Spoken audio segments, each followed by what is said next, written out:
কি অপরূপ সৌন্দর্য এই গ্রামের দৃশ্য।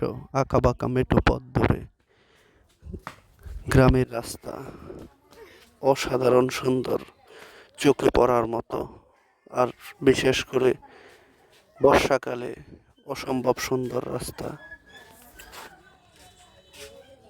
সবুজে ঘেরা এই গ্রামের দৃশ্য দেখতে কার না ভালো লাগে। এই অপরূপ গ্রামের ভিডিও, সবাই গ্রামকে ভালোবাসে। গ্রামের পরিবেশটাই সুন্দর, অন্যরকম সুন্দর। সবারই মায়ায় ঘেরা এই গ্রাম। সবাই গ্রাম থেকে উঠে উঠে যে বিভিন্ন শহরে এবং কি